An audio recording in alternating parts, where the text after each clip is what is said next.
You're listening to the Confidence Within podcast.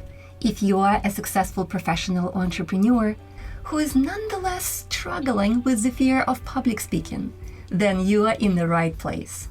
This podcast is all about igniting your inner confidence, learning to show up with genuine authority and brilliance, and becoming the best version of yourself. I'm your host, Victoria Lesnyansky, and welcome to my show. Hello, and welcome to another episode of the Confidence Within podcast. My guest today is Matt Thompson. As Matt describes himself, he is a creator of ridiculous, clever, and over-the-top inventions you never knew you needed. What started as a fun woodworking project grew into a massive hobby/side hustle with more than 1 million followers on social media and attention from some of the world's biggest media outlets and companies. Matt joined my Brilliant Speakers Academy program a couple of years ago when he realized that his fear of public speaking was stopping him from taking advantage of his visibility. He shares the story of his journey from struggling to speak up in work meetings, to giving interviews to major TV and paper outlets, speaking on podcasts, and recording promo videos for companies. Please welcome Matt Thompson to the show. Matt, I'm so excited to have you today as my guest on the podcast. You have no idea.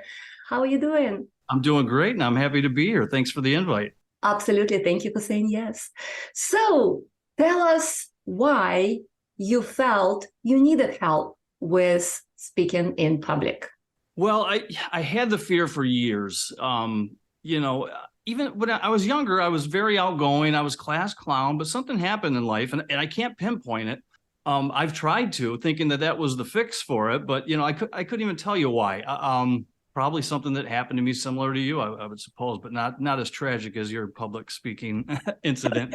But it was. I saw your ad had popped up. I had recently been getting opportunities to do podcasts and interviews and things like that, and I had just had enough of it. It's not only the fear of public speaking, but it looms over you like a cloud in every aspect of life. Is someone going to ask me to speak up here? Is someone going to ask me to say something in this meeting? So it always hovered there day after day. So I saw your program and I said, it costs a few dollars, but I'll bet it pays off. And I was right. Well, tell us why all those opportunities started coming up for you, because it's actually a very cool story. Well, it started actually in 2017, and I had been doing some woodworking back then. I'm just a regular, working class guy. And I came up with this crazy invention, and I called it the Michigan Beer Chair. And it was a Adirondack chair in the shape of Michigan's Lower Peninsula, but up above was Michigan's Upper Peninsula. And I created this cooler that held a 6-pack of drinks cans in there, and you could hold ice in it. And I made a short 30-second video, and it just went crazy viral. Most people didn't even understand that was the shape of my home state of Michigan. They just liked the idea that you could, just drop a beer down to your chair. So I had a handful of interviews for that, and I did okay, although I had to pace around and these were just newspaper interviews. I wasn't on camera or anything, and I had to pace around to get through those even, and those are all edited and everything else. But after that, I started making even crazier, more over the top inventions.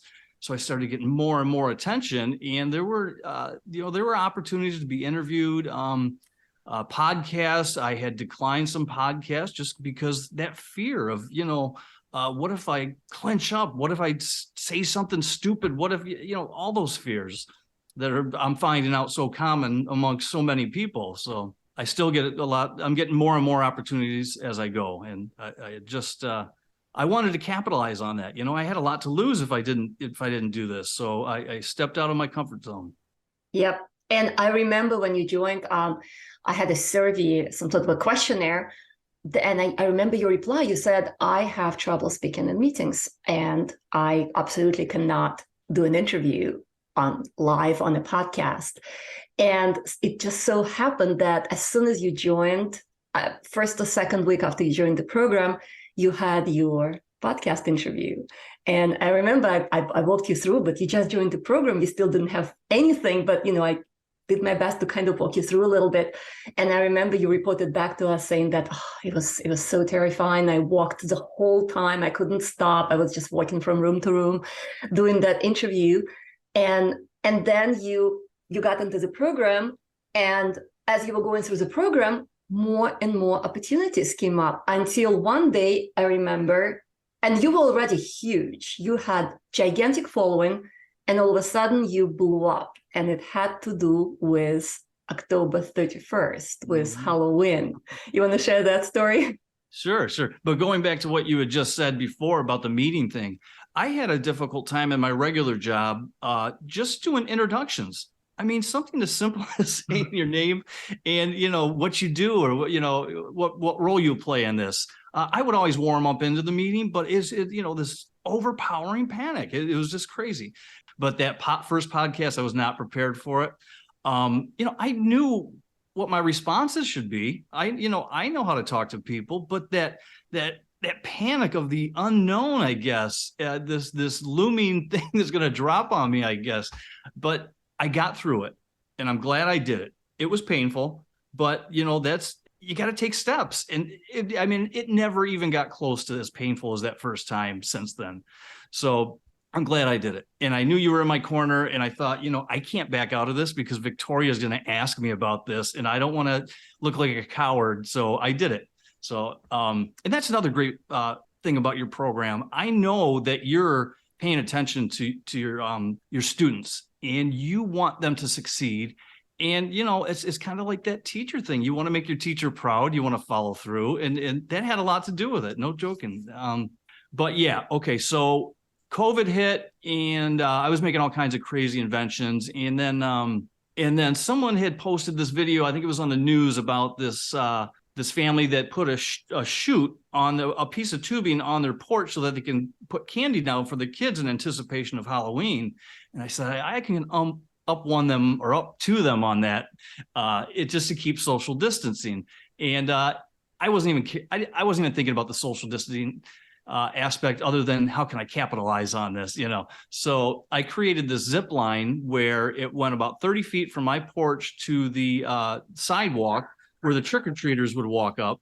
And I made a space for 2 beers in there for the parents, and also attached candy. And then, so I would send that zip line down, and I had my niece and and her kids, play a role in the video. So once I would send that down, they would take the candy, the parents would take the beer. Then I had a fishing reel hooked to a drill that would retrieve that zip line. But man, oh man, that took off hundreds of millions of views and hundreds of thousands of shares. I was interviewed by I was the big ABC guy. I don't know, but I did NPR interviews locally and nationally. I did, all kinds of podcasts, and it was just it was trial by fire. So that really that got me the most comfortable. And I know everybody doesn't have those type of opportunities, but I think that can sometimes be scarier than the one-offs. I remember that crazy thing because I remember how every couple of days you would post in the group saying that, oh, I just got NBC. Oh, I just got CNN. Like it was one after another. I remember the big names calling you, wanting an interview with you about that. It ran on TV and it was just some crazy, right? Crazy amount of publicity. And even wasn't Budweiser? Bud Light. I used their beer deliberately to see if I could get their attention, and I did. And so they said, "Can we send you some beer?" And said, "We'll send you a bunch of costumes and other stuff. Can you recreate that video with just adults so that we can repost it?" And so I did. And so that was there wasn't money in it, but it was kind of cool to get the attention of a big name like that, and just some attention from them. But the biggest thing is my name was on the front page of the Wall Street Journal, because they did an article, and the interviewer called me a few days later. She goes, "They're going to put this on the front page." They didn't have a picture of me. It was later back but that was pretty cool. So I got quite a scrapbook going. I am so proud of you. When we connected, when we just got on this call before we started recording, that was the first thing I wanted to tell you. I am so proud of you of how far you've come. Like, this is not something that is easy to overcome. Everybody knows that. It's not news to anybody. If you are struggling with the fear of public speaking, it is not something that's easy to overcome for good. Like, okay, maybe do one interview and go like, okay, I did that, great. But to actually continue going, to actually start feeling comfortable. So tell us, how are you feeling right now when you get requests for interviews, when you have to speak, when you record videos? By the way, let me tell everyone, when we just started working together, Matt recorded videos of his inventions, but he never, ever was speaking on camera or was on camera. He absolutely refused because of the fear of the spotlight. So how do you feel now? Yeah, even when I started to do the talkovers, the voiceovers, I had to re-record that 100 times, and even the video interviews where I would pre-record my answers to questions with a lot of these big Yahoo and all that. They were doing a story on me. So it's a process, but I mean, overcoming this is twofold. I mean, my objective in the beginning was to not have that fear looming. So that would have been well worth it, but I wasn't even thinking about enjoying doing it and what it could lead to and the tool that it is for me and the weapon that it can be for me and how important it is in life. So it's just so exciting. But like even the Zipline interviews, there was a sense of relief when they were over. There was some nervousness leading up to them, but I knew that nervousness would pass. And I learned it's okay to be nervous. It's like you said, it's okay. Everybody understands that. I haven't done a lot since then, but now, as of late, I've had some podcast opportunities that I've taken. Last 2 weeks ago, I did an in-person podcast. That was different, but I had to wear headphones and it was a little weird, but I think I was a little bit too calm because I was laid back in my chair, away from the mic. I never would have guessed that I would be in this situation. But I think the key thing is to be at peace with yourself and to like yourself and to, what I speak upon is just myself and my inventions. So I'm not going to be, super polished. And I don't think people expect me to be. And I don't think that would go with what I do. So I just want to be myself. And I've decided that I'm interesting. So I'm going to approach every interview, whether people think I am or not. I'm going to approach every interview with that kind of attitude, but not in a cocky manner. But even today, I was not nervous in the slightest bit, and I was actually excited. I enjoy this now. I'm just laughing over here because, right before we started recording, I said, Matt, let me tell you what we're going to talk about, just so there are no surprises. And you kind of said, no, don't worry about it. We'll just wing it. And I'm thinking, oh my gosh, Matt of 2 years ago saying, oh, Victoria, don't worry, we're just going to wing the podcast. Would never, ever have happened. I'm a different person, I'll tell you. It's amazing. It's amazing. And I'm so glad you also touched on the fact that you're not trying to be somebody else. You didn't go into those interviews or even this interview as trying to be, oh, let me just show up as somebody so polished and so great, and I'm just going to pretend to be somebody, because you realized, and that was, I think, really the key of my program, and I was trying to drill it into everybody, and I talk about it on this podcast constantly, is that the key is not try to appear confident. The key is to feel confident on the inside. The key is to truly believe, I am interesting. I have something interesting to say. And absolutely. I think a lot of people can listen to those words, and including myself, reading those things. Yeah, I get it. Yeah, it makes sense. But until you put it into action, and you just don't really realize. And then once you've had the ability to be yourself and think on the fly, like you would with conversation with a friend, and you're able to do that in a public setting, I mean, it's just like, I'm almost resentful of that fear, or angry towards that fear that I used to have, just because it was such nonsense, It's just like, I never want to go back to that. It takes so much energy and so much of your life that I never want to go back to that. Yeah, and you won't. Because no, I don't think so. The truth is, even if you don't give interviews for a couple of years, or don't speak anywhere and just, live like a hermit and don't talk to anybody, it's not going to go away. You already have it. Once you have that power to speak with confidence, with freedom, with belief in yourself, it's not going away. Nobody can take it away from you. It's yours forever. Yeah, that's great. Man, what a relief. But I mean, thank God I do have a situation where that could turn into something even bigger, and I am going to have to speak, and I want to be prepared for that. I think of all the missed opportunities that I've had in the past because I avoided that situation.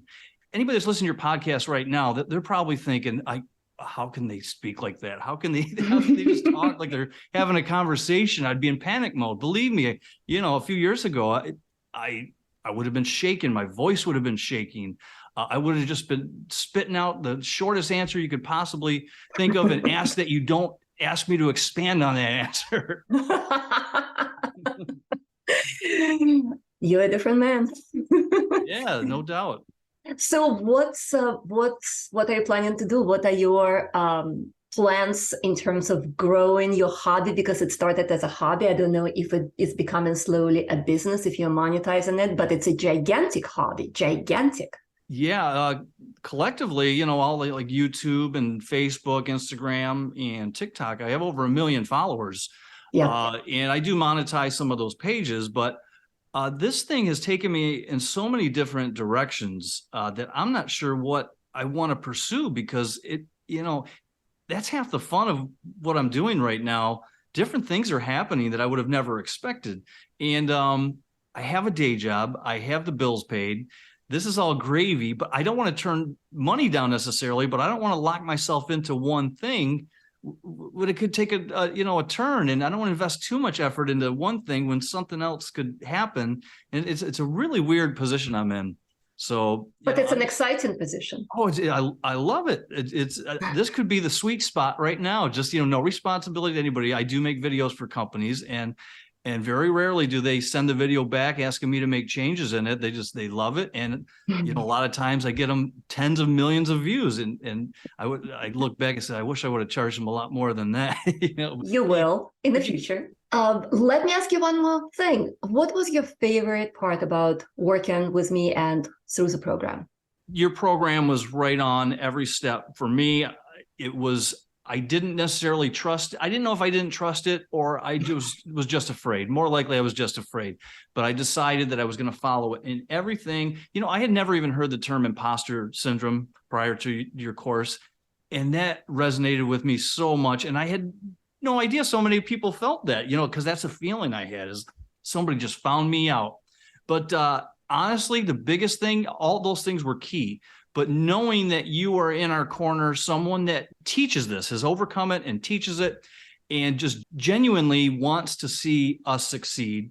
I know you want to see your program succeed, but I think you just genuinely care about people and you want to see them overcome this fear. So knowing that I would have to answer to you, well, I felt like I had to answer to you. But even now, I'll email you and say, hey, I just did this and I'm really proud of it. And I'll send you a link. And just knowing that someone's in your corner, that really wants you to do well. And that's a big component of this.